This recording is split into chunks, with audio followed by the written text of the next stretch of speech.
सिंधिया के खास ने दिया जोरदार झटका, कांग्रेस की वापसी। कमलनाथ का दावा, बीजेपी में अकेले रह जाएंगे सिंधिया। सिंधिया समर्थक लगातार छोड़ रहे हैं उनका साथ। मध्य प्रदेश विधानसभा चुनाव से पहले बीजेपी मुश्किल में फंस गई है। मुश्किल ज्योतिरादित्य सिंधिया कारण बढ़ती जा रही है। सिंधिया के आने से बीजेपी में खींचतान मची हुई है। हर नेता नाराज दिखाई दे रहा है। यहां तक कि मंत्रियों को भी चिंता हो रही है कि चुनाव में टिकट मिलेगा या कट जाएगा। परेशानी सिंधिया समर्थक भी हैं और बीजेपी के पुराने नेता भी। सिंधिया के कारण बीजेपी के कई दिग्गज नेता बीजेपी छोड़कर कांग्रेस का दामन थाम चुके हैं। पूर्व सीएम कैलाश जोशी के बेटे दीपक जोशी पहले ही बीजेपी छोड़ कांग्रेस में जा चुके हैं, क्योंकि जोशी को एहसास हो चुका था कि उनकी सीट पर इस बार बीजेपी से सिंधिया समर्थक को टिकट मिलने वाला है। अब जोशी बुधनी सीट पर सीधे शिवराज सिंह चौहान के खिलाफ चुनाव लड़ने की तैयारी कर रहे हैं।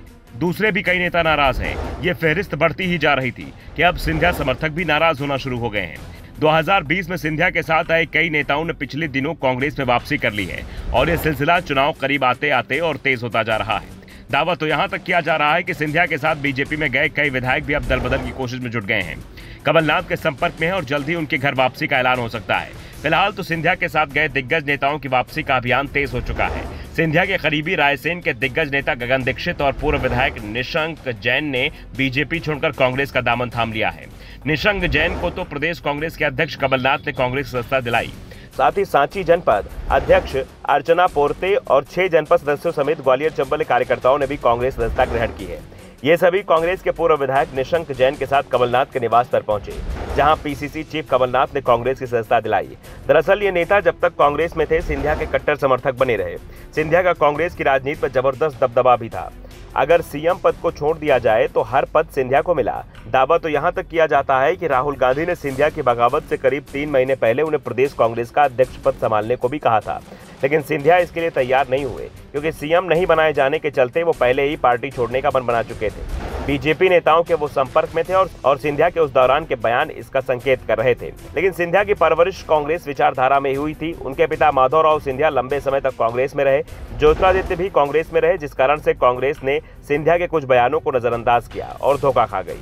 धोखा सिंधिया समर्थकों को भी मिला, क्योंकि कांग्रेस से बीजेपी में गए अधिकांश सिंधिया समर्थकों को पार्टी में कोई काम ही नहीं मिला। होते हुए विपक्षी दल के कार्यकर्ताओं जैसा बर्ताव उनके साथ किया गया, जिस कारण से सिंधिया के साथ गए अधिकांश कांग्रेस नेताओं का भरोसा जल्द ही अपनी नई पार्टी से उठ गया। इन्हें अपनी गलती का एहसास हो चुका है और कांग्रेस में वापसी शुरू हो चुकी है।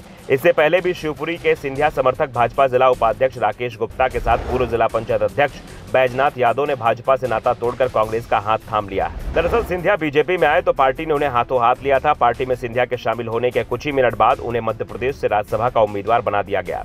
मोदी सरकार में मंत्री बना दिया गया, लेकिन सिंधिया के साथ जो नेता गए थे उन्हें कुछ भी नहीं मिला। यहाँ तक पार्टी के नेता के तौर पर जो इज्जत मिलनी चाहिए थे वो भी नहीं मिली। ऐसे में अब बीजेपी में गए अधिकांश सिंधिया समर्थक वापसी कर रहे हैं। प्रदेश कांग्रेस अध्यक्ष कमलनाथ ने तो यहाँ तक दावा कर दिया है कि जल्द ही सिंधिया के साथ गए सभी नेता कांग्रेस में होंगे।